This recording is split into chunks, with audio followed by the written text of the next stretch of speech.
Buenos días, qué gusto tenerlos en esta versión de Hey Cultura. Hoy tenemos un tema maravilloso que es la lectura, pero con los creadores y un podcaster literario que nos va a acompañar más tardecito. Inicialmente quiero presentarles a dos amigos maravillosos que están muy adheridos al tema del arte, de la cultura. Uno es Ancísar Arana, que además de ser un escritor maravilloso, un gran amigo, es un líder congruente con su discurso. Debemos ser el ideal que pregonamos, decía Gandhi, y aquí tenemos un fiel seguidor de ese aforismo. Bienvenido, Ancísar Arana. Gracias, José, muy amable, a ti y a toda la audiencia de este tan necesario programa.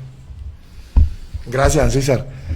Bueno, con Juan Sebastián Vivas siempre hay que remitirse antes que al escritor, al profesor, al dibujante, al amigo. En la familia de Juan hay un referente maravilloso y es su papá, Eddie Vivas, considerado uno de los grandes músicos del Valle del Cauca y de Colombia. Juan, gracias por estar nuevamente con nosotros y en otra faceta, que es la de escritor, lector de literatura. Bienvenido, Juan. Bueno, muchas gracias, José, César, mucho gusto. Buenos días pues a toda la audiencia, pues orgulloso pues de estar acá y muy agradecido que me abras estos espacios también para tenerme en cuenta. Pues que el acercamiento a la literatura ha sido pues no ha sido de manera profesional, pero sí pues hemos procurado estar ahí, como dices tú, en el arte, a través del dibujo, de los versos, y pues vamos a ver cómo aportamos un poquito al conversatorio a través de eso. La prosa poética, ¿no?, es uno de los énfasis que usted trabaja en sus textos, Sebastián. Ancísar, ¿por qué escribes? José, qué pregunta tan difícil. ¿Por qué se escribe? Yo creo que todos los días cuando estás en tu diario trasegar, no, y es te más hace esa pregunta. Es ¿no? más difícil porque a veces uno ni siquiera se hace esa pregunta, sino que la pregunta te toca y te hiere sin siquiera encontrar en ella respuesta. A veces simplemente no hay otra razón de vivir sino solamente escribir. A veces escribir es un mal necesario. A veces escribir es una puerta de entrada, una catapulta que no te sostiene. Escribir para mí es tratar de desenredar a veces tantos embrujos que tengo en mí y en mi entorno. Escribir a veces es una puerta de salida y a veces es una puerta de entrada, José. Entonces, preguntarme por qué escribo es una paradoja. Es una paradoja que pasa por la vida, por la muerte, que pasa por cada segundo. Yo a veces no quisiera preguntarme esas cosas tan horribles de por qué escribo. Bueno, la pregunta tiene una razón y quiero que Ancísar nos la comparta. El trabajo de Ancísar, ese trabajo que dentro de poco va a ser absorbido totalmente por la literatura y la cultura, ¿cuál es, Ancísar? Para que las personas que nos están escuchando entiendan y contextualicen por qué la intencionalidad de la pregunta. La pregunta, bueno,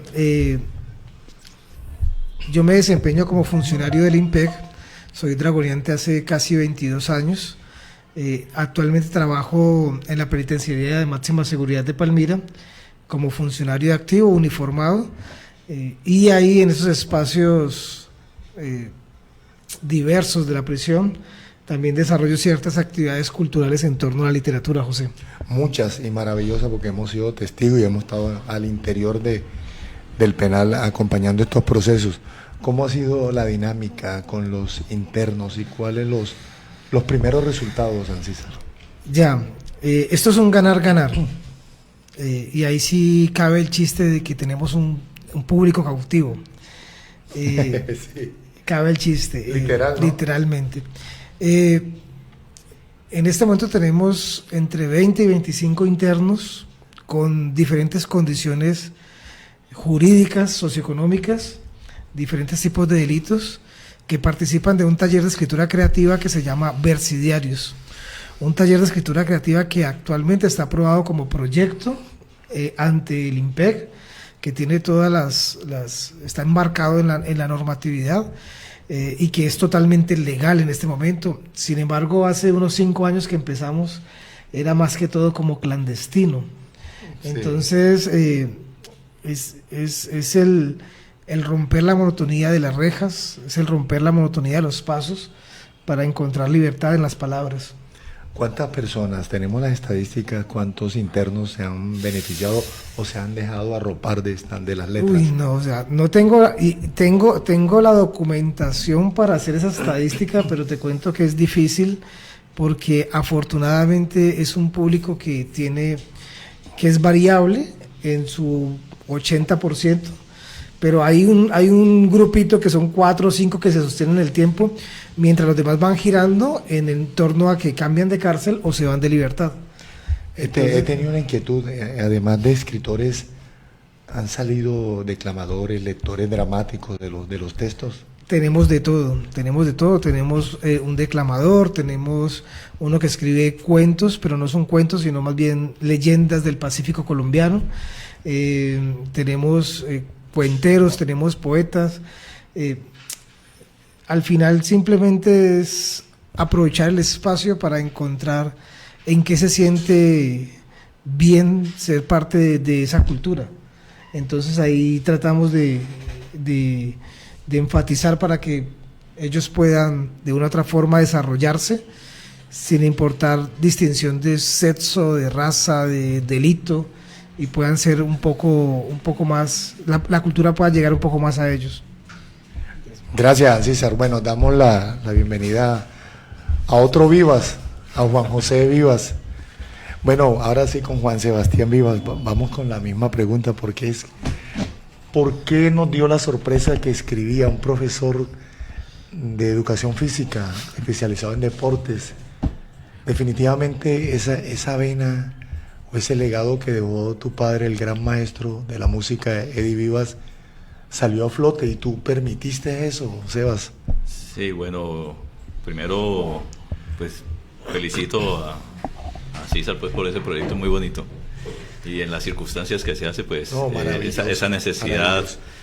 Y yo pienso pues ligándolo un poco a eso, todos tenemos como la necesidad de narrarnos, ¿no? La historia, nuestra historia, encontramos con eso, de pronto estar inmerso en ese mundo de cultura que tú dices a través de mi padre, pues lo empapa un poquito más, le permea a uno esa inquietud y esa necesidad. Yo pienso que algo inherente en el ser humano es esa necesidad de narrarse, y todos nos narramos de diferentes maneras, algunos escogemos la literatura, otros con su comportamiento, ¿sí? Estas historias que está contando así, eso, pues ahí hay una historia, hay una necesidad de narrarse, y algunos las asumimos pues de una manera o de pronto más criteriosa al dedicarse de lleno a la literatura, otros pues lo hacemos por las orillitas ahí un poco de manera tímida.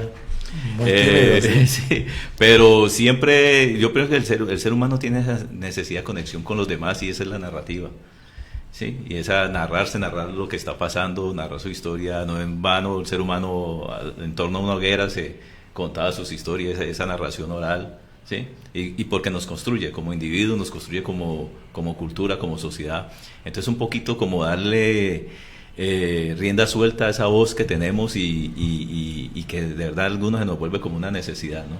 Aunque algunos no la publiquemos, la dejemos ahí como... Pero fíjate, Sebastián, que en eso ha ayudado mucho las redes. Sí, claro, sí, mira. Las redes permitió que te conociéramos ese rasgo. Sí, mira que fue en la universidad, tuve esa experiencia, era reconocido, a veces decía que estudiaba educación física y me miraban con asombro, no, en serio, porque pues, me movía en otros círculos, me movía en los círculos artísticos y pues gustaban lo que escribía. Sebas y me asociaba más a otra cosa. Canta y toca guitarra también, ¿no? Pues sí, es así con más timidez todavía, pero sí, ha sido un poquito hacer de todo, de moverme. Entonces, mira, me asocian más a otros círculos que a la parte de deporte. Pero pero pienso que todos lo llevamos. Mira, ahora el proyecto que está haciendo con esa historia de vida pues truncadas, un poco, sí, tan duras, pero mira que tiene una necesidad de narrarse y ahí está. Entonces, pienso que la literatura tiene esa parte de que trasciende pues tu oficio, ¿sí? No necesariamente el oficio de literato, ¿sí? Te trasciende a partir de lo que tú haces, desde que del mismo abuelo contándole a sus hijos sus historias, las historias de su familia, ahí se está haciendo literatura y hay narrativa y hay lectura. La lectura no simplemente es la lectura del texto escrito, ¿sí? Sino la lectura social, la lectura de tu historia familiar. Entonces eso también es válido, ¿sí? Porque a veces lo reducimos solo a la parte de literatura formal, ¿listo? Pero un poquito tenemos que apropiarnos de eso, mirar lo interesante de esas narraciones orales de una cultura del Pacífico, de una cultura, por ejemplo, nuestra palmirana, que estamos en mora de apropiarnos más de eso, ¿listo? La cultura parda. Exactamente, entonces sí, pues, no hace falta como apropiarnos, pero porque hay unas rupturas ahí, ¿sí? De pronto con las redes sociales ahora tienen una inmediatez que nos permite de pronto darnos a conocer, pero también hay un autor que se llama Byung-Chul Han y él está trabajando mucho y habla de la crisis de la narrativa y precisamente las redes sociales también están quitando esa crisis porque está llegando a esa crisis de la narrativa porque él dice que el ser humano ya no se narra como antes porque el clic y todo eso, como la inmediatez de eso también nos quita un poquito esa profundidad, ¿sí? Y ese vértigo que dan las redes también nos quita esos ratos de soledad, esos ratos de contemplación en que nos podemos sentar a narrarnos, a leernos y un poquito tiene sus beneficios en la medida que nos permite llegar a unos espacios que antes no llegábamos, más amplios, ¿sí? Más inmediatos, pero también ese vértigo del pasar por el Facebook, por el Twitter de manera vertiginosa también nos quita un poquito esos espacios de soledad, de quietud, de contemplación para asumir esa parte de una manera más tranquila y más profunda de pronto.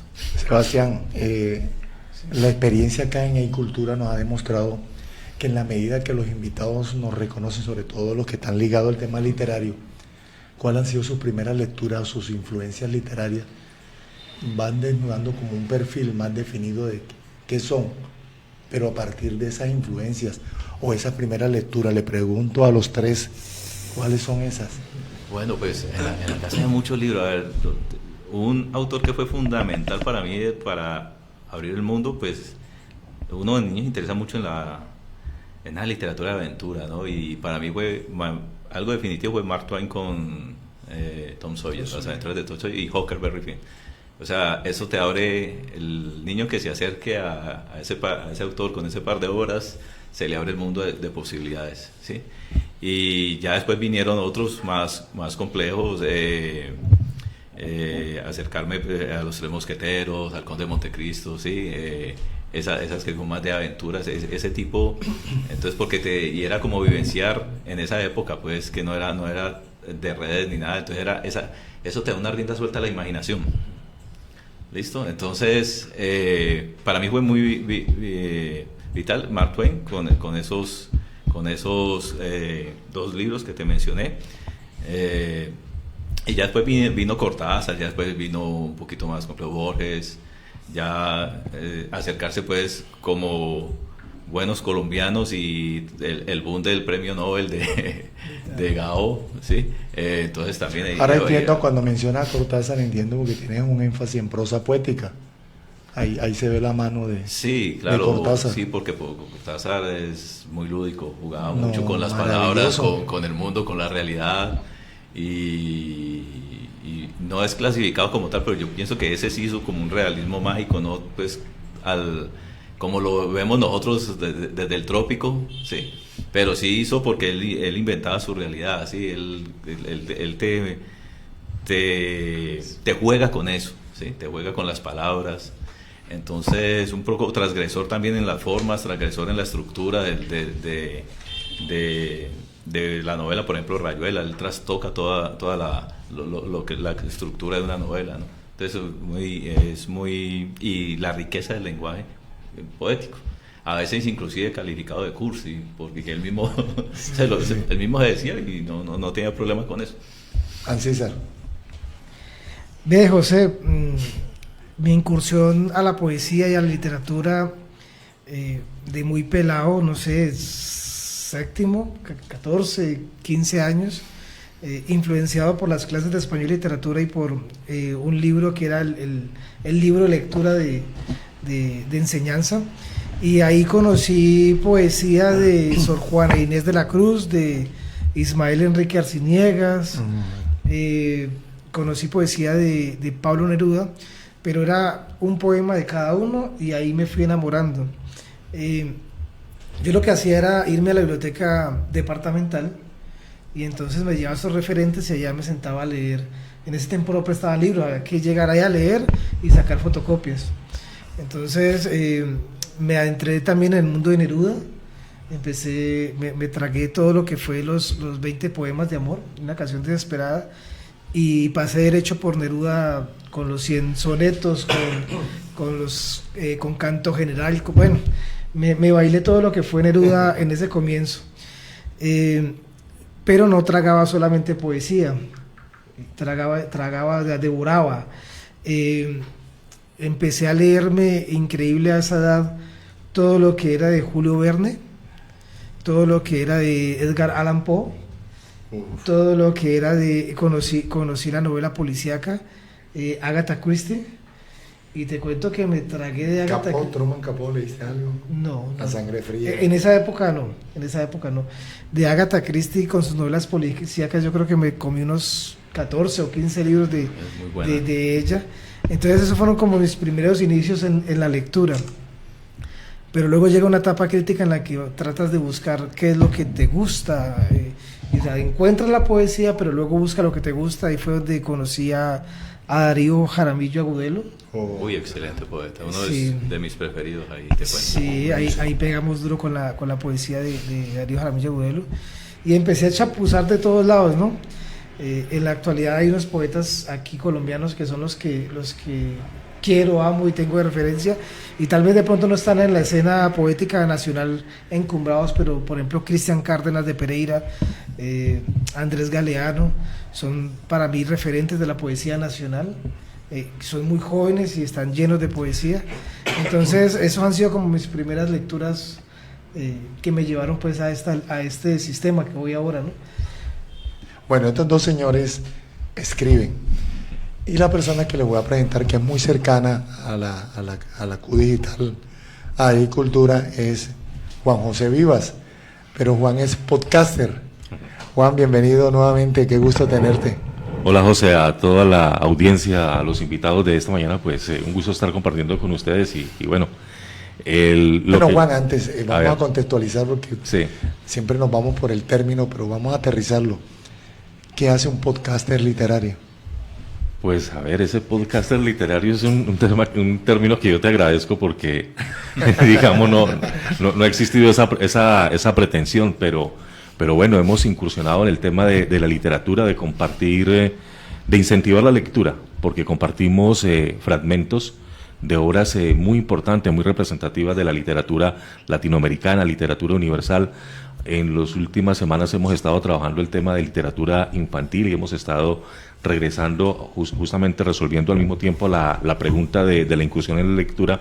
Por ejemplo, el tema de los hermanos Grimm, de Perrault, de Hans, el holandés, toda esta literatura infantil de los cuentos de la Cenicienta, la pobre viejecita, que es algo nuestro, algo de Pombo, pero tenemos en esa literatura, por ejemplo, el Patito Feo, el Sastrecillo Valiente, toda esa literatura con la que uno incursiona, especialmente, en mi caso, con mi mamá, que fue la que me llevó a ese tema, a leerme en voz alta, y yo a interesarme en querer saber qué decía ahí, y comenzar a unir esas letras, armar las sílabas, comenzar a leer. Mi mamá fue mi primera maestra en ese tema. Luego llegar al tema de la escuela, y por allá en grado cuarto nos metieron en una cosa muy grande porque fue a leer María. Y un tema bien complejo para uno en cuarto grado. Pero lo sacamos adelante porque el profesor se proporcionó y nos metió en ese tema. Pero a la par de eso yo venía con Julio Verne, que era el gusto de un niño, porque es la aventura, ir al centro de la Tierra, viajar a la Luna, viajar en el fondo del mar.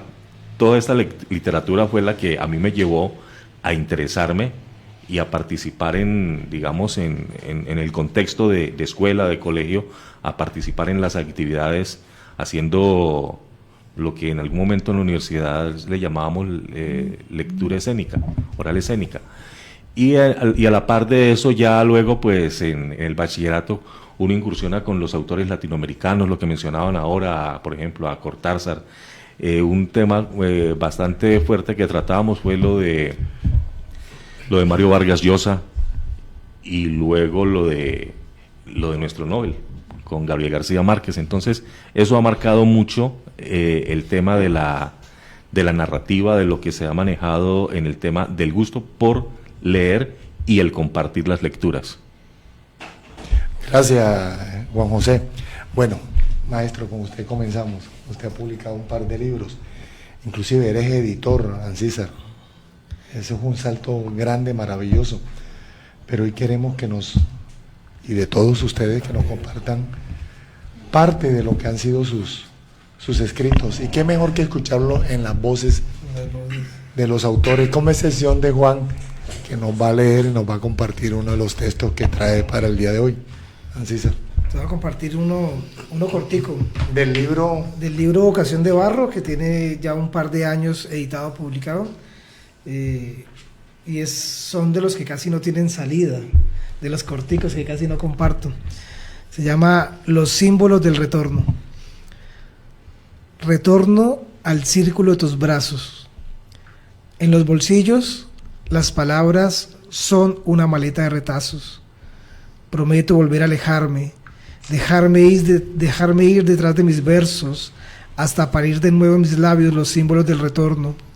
Si quieres, toma el sonido de mis pasos y haz un poema que nos abarque, que nos teja de las manos. Un poema a prueba de distancias. Muy bueno. Maravilloso. Sebas. Bueno, pues ahí es que me pones en unos círculos con gente dura, publicado, inéditos como todos los míos. Pero bueno, esto es algo que escribí con mucho cariño. Bueno, son más bien como microrelatos, ¿sí?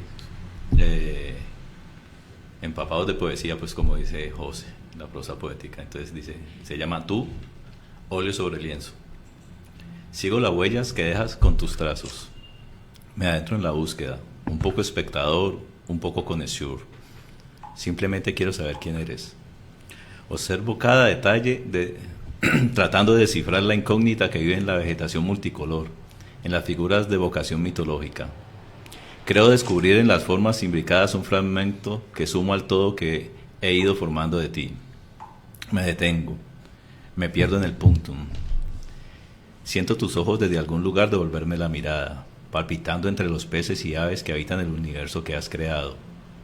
Percibo tu piel en la sensualidad de esa mujer que sueña poblada de flores y de hojas.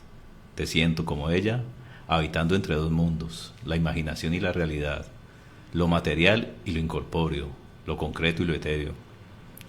Yo sigo frente a la pintura, frente a ti, con la certeza de que estás allí, que cada forma, cada imagen y cada color son tu voz, y yo trato de escucharte, de capturar esa parte tuya que das a los demás, de acariciar tu intangibilidad.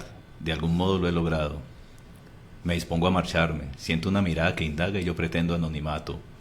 Vuelvo a ponerme el bombín y oculto mi rostro detrás de una manzana. Muy bueno, Sebas. Ahora vamos con Juan. Listo. Entendí la analogía por el celular. Bueno, de esa influencia que todos hemos compartido una generación en el tema de la incursión en la lectura, y algo que creo que no se debe dejar perder, es el tema de esos clásicos de literatura infantil. Y vamos a compartir un fragmento de El traje nuevo del emperador, un cuento de Hans Christian Andersen, el holandés, que marcó un hito en lo que es la literatura infantil. En una ciudad muy remota vivió un emperador cuyo único interés en la vida era vestirse con ropa de moda.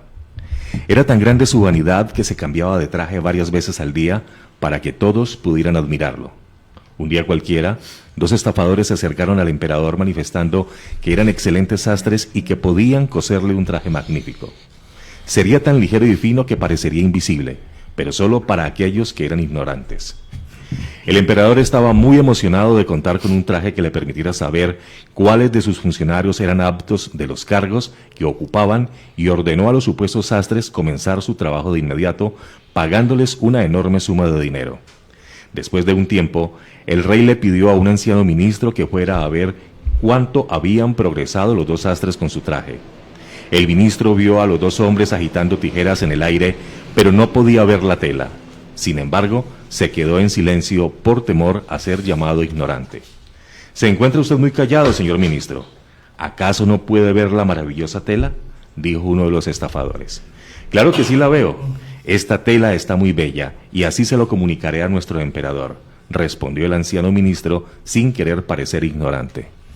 Bueno, a los tres les agradezco porque vamos a seguir leyendo hasta el cierre de Cultura. Pero tengo una inquietud. ¿Cuál es el camino más viable o ese puente fluido para que estas lecturas logren su objetivo? Inicialmente al interior de la familia, posteriormente al interior de espacios como el que tú manejas, César, o el que maneja Sebastián en la academia, en la escuela, en el colegio. ¿Cuál es ese mecanismo? Yo inicio con uno, apropiarnos de la lectura dramática. Podría ser una forma de atrapar más esa atención y por ende que se logre una interiorización mayor y más profunda. ¿Cuál sería ese camino, Juan? Yo creo que es dejar de creer que a los niños actualmente no les interesa ese tipo de temas. Se supone y se presupone que a los niños solamente les interesa la red social, el video, la cosa ligera, reggaetón, todo lo que en este momento está de moda. Lo damos por una verdad. Lo damos por un hecho y nos olvidamos de que este tipo de textos, de lecturas, son interesantes para un niño y para un adulto. Juan, y le tengo un ejemplo, y es la hija de Ancísar. Ya está más grandecita, pero la conocemos desde muy pequeña. Sí. Y clasifican en esa posición que tú nos compartes, Ancísar. Ella se tomó distancia de eso que de manera destacada plantea Juan.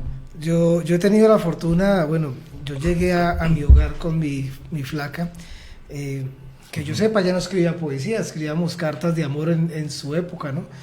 Y en algún momento, no sé por qué se contagió, si es el hecho de tener al poeta en la casa, y empezó la flaca a escribir versos, y empezó a sacar poemas, y yo hasta me tocó editar una revista para que los tuviera ahí a la mano, y en los espacios compartíamos poesía, y ella también empezó a compartir su poesía. Y la niña, muy cachorrita, también vio que su papá, porque a cada rato la jalábamos por un evento de poesía, que el papá recita aquí, que el papá recita por acá, y empecé a compartirle ciertos libritos por ahí, pero cuando menos piensa la niña que también quería ser poeta y empezó a escribir. Da hasta miedo ver a mi hija escribiendo ahora, esa visión actual de la vida. Lee muy bien, ahí tenemos una declamadora en potencia. Escribe muy bien, lee como cosa rara, porque la gente normalmente cuando comparte su poesía lo hace con un tono alto para que todo el mundo escuche y todo, pero no sé, esa tendencia que ha asumido ella es la lectura en baja voz, y lo pone a uno ahí como a estar a tientas, y es algo que se ve en tendencia en este momento en las redes sociales, y ella empezó construyendo poesía en esas plataformas, en las plataformas que hay. A ver si me acuerdo el nombre de alguna plataforma de estas, bueno, no sé, donde la gente escribe y manda sus libros, y bueno, y ahí empezó a escribir, y la tendencia ahí era como hablar así bajito, como ahí es como una cosita, como un sosorete bonito, bueno. Entonces yo a mi niña nunca la he privado de ver el mundo desde sus ojos, simplemente el ejemplo que no se le puede exigir a un hogar que cría un niño, una niña que sea lector, si ni el papá ni la mamá leen. Esa es la primera. Y la segunda, que la inmediatez de las redes sociales permite desviar del camino o acercar al camino. Entonces hay que utilizar esas herramientas en pro de la construcción de un hogar que permita el desarrollo libre cultural de sus hijos. Bueno, en el caso de Sebas, ¿cómo fue ese acercamiento de tu hija al tema literario, a la lectura? Bueno, ella, pues obviamente comparto la ansiedad, pues igual que yo, es en un entorno cultural, en un entorno donde se comparte mucho de eso, ¿sí? Donde las charlas son en torno a eso. Entonces, le tocó también hacer ahí, como estar inmersa ahí, y alguna vez charlando, yo me separé y todo, y alguna vez había reproches de parte de ella, pero en medio del reproche también había literatura. Y decir lo que le hacía falta. Entonces alguna vez me reprochó por haberme ido, pero me dijo, pues que me hace falta que cantes, estarte escuchando las canciones, y me nombró las canciones. Ojalá, sí, o de Mujer con Sombrero, de Joan Manuel Serrat, o sea, todo lo que yo me oía cantar, yo no me daba cuenta, yo lo hacía en mi casa. Mis ratos de soledad, mientras ella hacía otra cosa, yo acá, y ella estaba oyendo, y ella se enamoró de esas canciones. ¿Sí? Entonces ahí me di cuenta que, pues precisamente están ahí metidos en un mundo que uno está compartiendo sin forzarlo. Y mira, lo que me dice ella es, me hace falta esto, y esa falta es acompañar esa literatura que hay a través de las canciones, y ahora que hablamos de eso, me acerqué mucho a la literatura por las canciones, Joan Manuel Serrat, Silvio Rodríguez, sí, todo este cancionero nuevo latinoamericano, de Mercedes Sosa, todos estos autores, que era muy rico en poesía. Sí, a través de Joan Manuel Serrat conocí a Miguel Hernández, que es uno de mis poetas favoritos, por un lenguaje tan puro, tan sencillo. Entonces, mira, estar en eso, estar haciéndolo, uno va transmitiendo, y creo que en el caso de Asís y Juan José, pues también eso no se esfuerza, ¿sí? Eso está ahí, y estar ahí, y eso va abriendo camino, y entonces es como esa necesidad que yo te decía ahora de expresarse, ahí encuentran como las herramientas o el camino por dónde ir.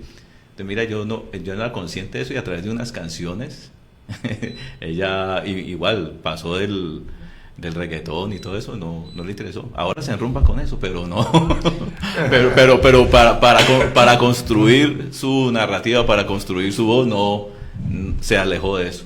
Sí, entonces un poco ese mundo que nos toca y que les toca vivir a los cercanos con nosotros.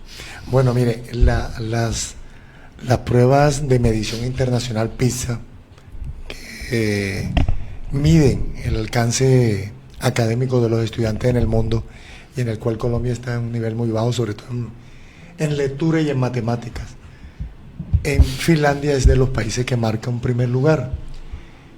Y precisamente el acompañamiento de los padres a los procesos de lectura es el que permite a César que se apropien, pero sin presión, Sebas. Si se presiona, si se fuerza, no funciona. Entonces ustedes, los tres, están muy aterrizados, y ahí están los resultados. ¿Qué más puede hacer el padre para lograr que ese niño, ese joven, se acerque más a la lectura, César? No, hay que brindarle las herramientas, Lo primero es el ejemplo. Si el niño nunca ve a su padre leyendo, ¿cómo se le puede exigir que lea, no? Mi cachorrito de 8 años, yo ya le saqué la llave del saber, ya lo llevo a la biblioteca para que él vaya y escoja los libros que quiere, ¿no? Estaba corto en lectura, en las redes sociales el niño miró un libro que le gustó y automáticamente fui y se lo compré.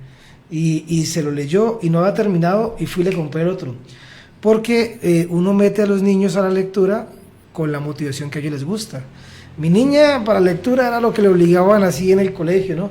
Luego encontró por casualidad el camino de Harry Potter, ¿sí? Y automáticamente, hermano, empezó el papá a conseguir libros de Harry, y se tragó toda esa saga, y esta es la hora que yo ni me doy cuenta que lee esa mujer, eso devora libros, pero arranca leyendo lo que le llama la atención. Juan. Pues a ver, hay una cosa que yo recuerdo mucho de niño, no sé si ustedes lo recuerdan, en Todelar había algo que se llamaba algo así como la hora del cuento, eso era la 1 de la tarde, y ahí presentaban toda esa literatura infantil de una manera dramatizada. Entonces, siempre tengo como referente a mi mamá. Ella ponía la radio a esa hora y se sentaba a escuchar con mi abuela. Y yo me sentaba al lado de ellos. Entonces luego comenzaron a hacer algo. Y me decían, ¿recuerda el cuento de la Cenicienta? Aquí está el libro. Y lo dejaban ahí. ¿Recuerda el cuento del sastrecillo? Aquí está. Entonces me tenían un buen paquete de cuentos. Pero entonces yo ya quería saber lo que yo había escuchado, si eso lo decía ahí. Y de esa manera me fui involucrando. Y es algo que en algún momento yo hice con mis hijos, y dentro de esa estrategia es que uno crea historias con los hijos. Uno va por la calle con ellos, ellos le van contando, ¿y qué es eso? Y ellos le van con lo que decía ahora Sebastián, uno va construyendo narrativas. Y dentro de eso yo recuerdo que hace mucho, en un evento a mí me regalaron un libro de estos ilustrados y animados, pero está en ruso. Y es una historia de un barco, hay un capitán, hay un pescador. Yo todavía no tengo la menor idea qué dice en ese libro. He comenzado a hacerle traducción con fotografía en Google, y he comenzado ahora, ya hay recursos para uno descubrir qué dice eso a través de una imagen. Pero en su momento mis hijos estaban muy pequeños y ellos tenían la curiosidad de qué había en ese libro. A mí me tocó crear una historia sobre lo que había en ese libro. Entonces yo llegaba en la cama, yo hacía uno a cada lado. Papá, ¿y aquí qué dice? Yo comenzaba a leerles y ellos fascinados porque yo estaba leyendo en algo que ellos no reconocían, los caracteres, los rusos. Entonces, la historia se me puso más complicada cuando ellos, papá, leamos otra vez el libro. A sostener la historia que yo ya les había inventado, hasta que ellos aprendieron la historia y ya comenzaron a leer, supuestamente, lo que allí decía en ruso. Pero de esa manera también se fueron involucrando y fueron encontrando su propio camino para buscar las cosas que les gustan. ¿Hoy te reclaman o te agradecen esa lectura en ruso?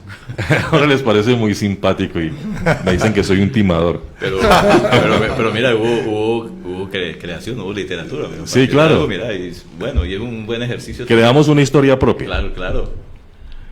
Y en esa parte me gustaría, Ancísar, porque sé, Ancísar es un trabajador literario que va al territorio, al barrio, a la comuna. Allá sí que hay que, después de una lectura, permitir la construcción de continuaciones, darle continuidad, o permitir que lleguen nuevas historias del territorio a tu texto. Por supuesto que sí. Hay que abrir la posibilidad de las palabras a todo el sector, a todas partes. Y a veces uno se encuentra en la comunidad joyas que de otra forma no encontrarías. Entonces, abrir espacios en donde todo el público, toda la ciudadanía pueda acercarse. Es más, te doy un ejemplo. La antología de poesía que publicamos el año pasado, el 70% de la poesía que hubo ahí fue de poetas nuevos entre comillas, porque ellos siempre han escrito poesía, pero que no estaban en la escena poética de la ciudad. No habían publicado, no habían participado, no se habían encontrado ningún espacio. Entonces, hay mucho que escribir. Y la condición de crear semillero no solamente es desde el colegio, desde la escuela, desde la primera infancia. Es que semillero se construye cada vez que vos haces un evento en cualquier parte. Es convocar a la gente a que llegue, y no a la alta sociedad, porque la alta sociedad siempre está pendiente de dónde está, sino que el barrio, la comuna, la esquina, la cuadra, la tienda, ahí es donde debe llegar. Es por eso que yo admiro mucho a Luz Marina y a Luz Estela cuando hacían su poesía al barrio, que llegaban directamente a los centros comunales y hacían la poesía desde cero ahí, y siempre invitaban a 1 o 2 poetas de la misma comunidad. Sí, maravilloso el de Luz Marina Redondo. Luz Marina Redondo y Estela Vargas. Estela Vargas, maravillosas ambas. Ya que hemos tocado el tema de la literatura infantil, quiero compartirles un podcast sobre un tema infantil, El Principito, Juan José. El podcast para el día de hoy.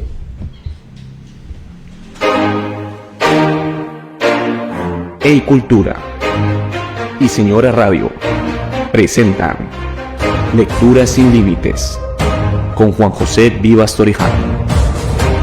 Lecturas sin Límites. Hola, soy Juan José Vivas Torijano. En esta ocasión les comparto un fragmento del relato corto El Principito, obra del aviador y escritor francés Antoine de Saint-Exupéry, cuya publicación original fue el 6 de abril de 1943 y su primera edición en español el 20 de septiembre de 1951. El Principito, por Antoine de Saint-Exupéry. Cuando yo tenía 6 años, vi un libro sobre la selva virgen que se titulaba Historias vividas, una magnífica lámina.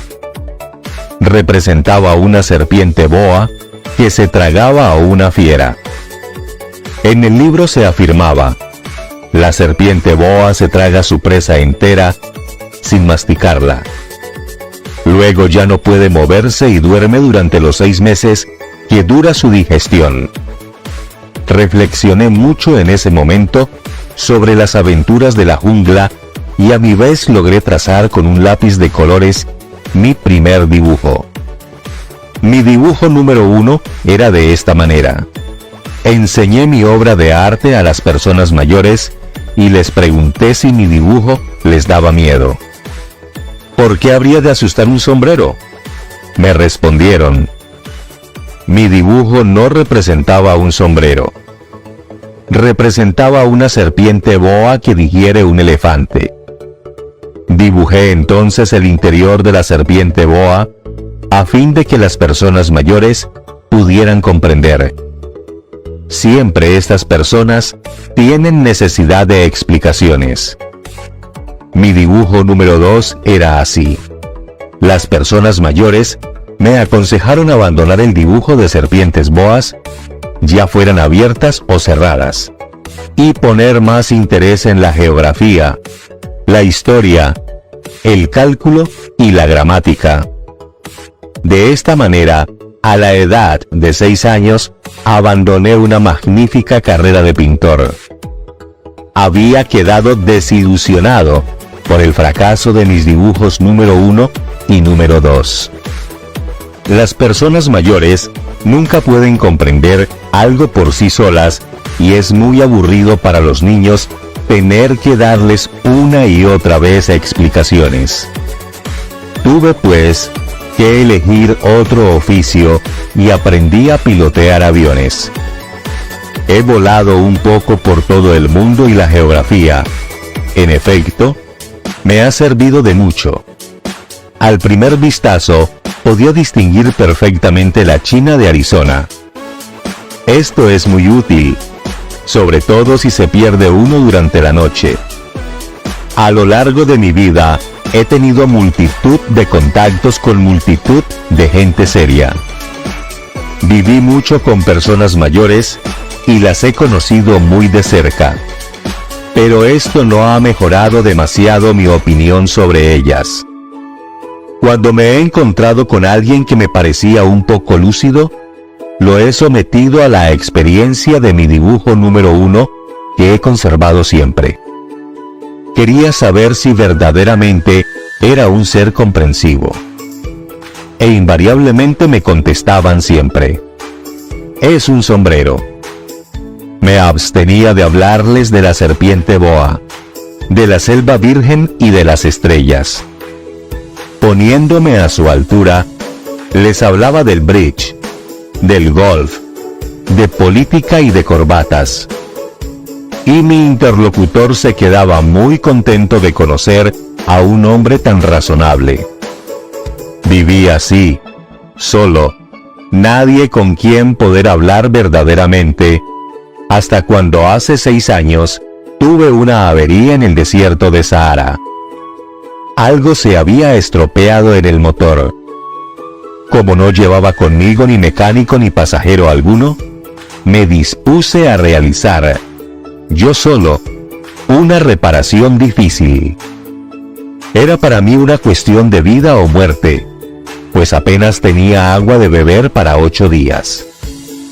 La primera noche me dormí sobre la arena, a unas 1000 millas de distancia del lugar habitado más próximo.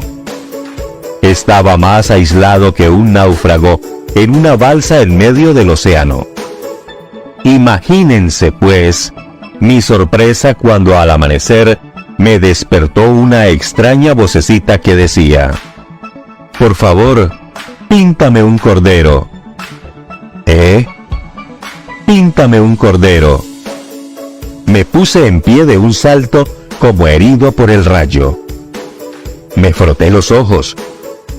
Miré a mi alrededor. Vi a un extraordinario muchachito que me miraba gravemente. Lectura sin límites. Con Juan José Vivas Torijano. Lectura sin límites. Bueno, maestro Ancísar, el próximo libro, el próximo tema es Conjuro contra la muerte. ¿Qué título y de ese libro que vamos a leer? José, bueno, como vos sabes que yo soy editor, Sí, señor. entonces este es por ahora pues, presupuestado para el próximo libro. Pues normalmente yo siempre comparto poesía de la que está actual, de la nueva, siempre lo traigo en un cuadernito y todo eso, entonces que ella también recita libre, me voy a hacer un pequeño librito mío para tener mis poemas más recientes y lo titulé con uno de los poemas que me gustan a mí, se llama Conjuro contra la muerte, pero simplemente es una tentativa al próximo libro. Tal vez el nuevo libro tendrá un nombre diferente, es simplemente amarrar todos a un solo lugar para poder tener fácil lectura. Y la carátula, por ahora, ¿no? O sea, es una imagen tentativa, es un dibujo que le robé a Chuchu de uno de sus cuadernos de poesía, pero no es que sea pues... El definitivo no es. No, ahí vamos construyendo. Lo que pasa es que de toda la poesía que tengo actual, pues una es muy personal y otra no, como que no va colindando con ciertos temas, no va acomodando unas cosas por otras. Entonces, por ejemplo, esto es lo que podría llamarse el próximo libro, por ahora.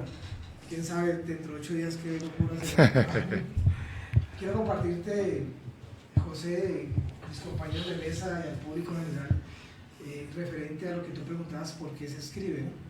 Y es un poema que se llama Nuevamente Reflejo y salió de uno de los espacios que hacemos con los internos allá, colocando encima de una mesa algunos artículos y tratando de encontrar la intimidad de esos artículos para escribir sobre ello y luego colindar nuestro sentimiento con eso.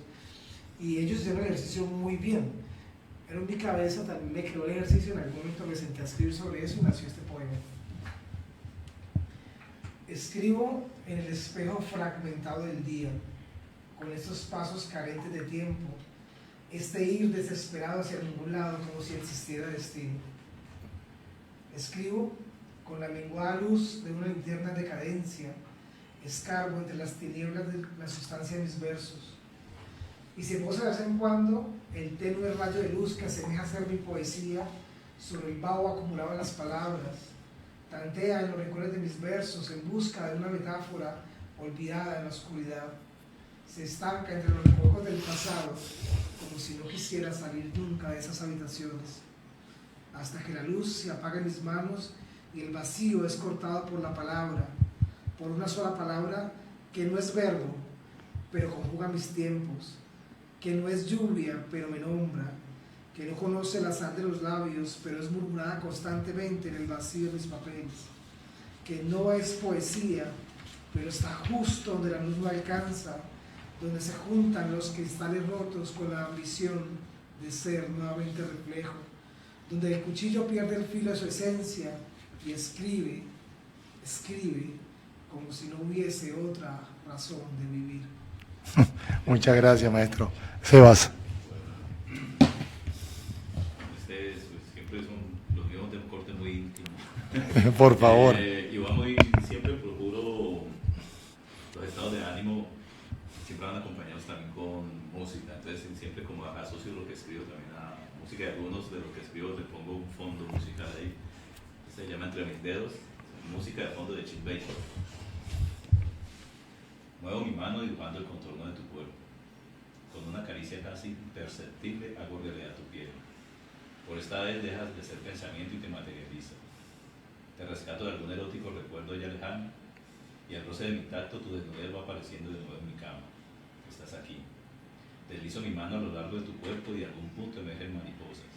Juego con ellas, delineo sus alas con un dedo. Te reinvento, te desmitifico, vuelvo a dibujarte. Sonríes con los ojos cerrados, disfrutas de la sensual pausa de la tarde, de mi acto de prestidigitación. Mis labios estallan en un beso multicolor en tu espalda. Recorro con ellos la piel que acabo de definir con mis manos. Ahora nos amamos despacio. Ya tus manos no luchan afanosas con mi camisa de botones interminables. Nos detenemos a sentir cada segundo hasta que se agote el momento. Después no estarás. Será tu piel nuevamente un recuerdo entre mis dedos. Sebas, estaba pensando qué feliz hubiese sido la maestra Dora Alessandra Pinto de Izquierdo, sabiendo que ese era de tu autoría. Gracias. Gracias, José. Tú sabes lo que significa ella para mi papá, por la amistad que tuvieron y todo, ¿no? Sí, una de las más grandes. Fue muy legal a mi casa y era verla con ojos de asombro, chiquitico, y después ser cercano a su casa, y después de ella ser muy cercana a mi papá, fueron muy buenos amigos. Sí, muy grande la maestra. Juan. Bueno, vamos a compartir un fragmento de Pescador y su esposa, otro de los clásicos de la literatura infantil de los hermanos Grimm. Érase una vez un pescador que vivía con su esposa en una cabaña tan sucia como un orinal. Cada día el pescador salía a pescar y pescaba sin parar. Un día se quedó mirando las aguas transparentes del mar y permaneció muy quieto, mirando el mar fijamente, sin moverse, y el sedal comenzó a bajar y bajar hasta que llegó al fondo. Y cuando finalmente lo sacó del agua, llevaba enganchado en el anzuelo un enorme rodavalo. Y el rodavalo dijo: «Oye, pescador, ¿qué te parece si me devuelves vivo al mar? No soy un rodavalo cualquiera. En realidad, soy un príncipe encantado. ¿Qué sacarías de bueno si me mataras? No tendría muy buen sabor precisamente. Anda, buen hombre, devuélveme al agua». «Entendido», dijo el pescador. «No se hable más. La palabra de un pez que habla es más que suficiente para mí». Y arrojó el rodavalo al agua, y el pez salió nadando hacia el fondo, dejando en pos de sí un rastro de sangre. Después el pescador regresó a la sucia cabaña donde vivía con su esposa. «¿Y hoy no has pescado nada?», preguntó ella. «Pues sí», respondió él, «he pescado un rodavalo muy grande, pero como me dijo que era un príncipe encantado, al final lo solté». «Eso sí que es típico de ti», dijo la esposa. «¿Y no le has pedido nada a cambio?». «Pues no sé», dijo él. «¿Qué podría haberle pedido?». «Todos los príncipes encantados pueden hacer cualquier cosa», dijo la esposa. «Mira esta cabaña, apesta, tiene goteras y los estantes se están cayendo de las paredes. Hay pocos sitios tan horribles para vivir como este. Anda, regresa, llama al rodavalo y dile que asome y le dices que queremos una casa bonita, limpia y ordenada». Cícero, muchas gracias. 1 hora no es suficiente para escucharlos, así que vamos a tener la continuación de este espacio en uno de los próximos viernes. Muchas gracias, maestro. Por supuesto que sí, José, a ti el agradecimiento absoluto, a los que me acompañaron hoy en la mesa. Estos espacios son maravillosos en la ciudad, son más que necesarios, y esa tarea titánica que haces tú y tu equipo de trabajo para que tener momentos como estos para la comunidad. Gracias, José. Sebas, muy amable. No, muy agradecido de que me abra este espacio de la invitación. Precisamente lo que hablábamos en la conversación, estos espacios son los necesarios precisamente para difundir, para que los jóvenes y la demás gente también se acerque a la literatura. Entonces, son espacios vitales. ¿Sí? Entonces, te agradezco mucho. Juan, muy amable. Muchas gracias, José, a los compañeros, los invitados, a Sebastián, a César, por compartir y por tener la oportunidad de llegar a una audiencia que muy seguramente disfruta de cada una de estas lecturas y de la literatura. Es muy importante que el espacio mantenga ese tipo de línea, y a ti, José, por incentivarlo. Gracias, y a ustedes muy amables. Un abrazo muy grande desde Hey Cultura.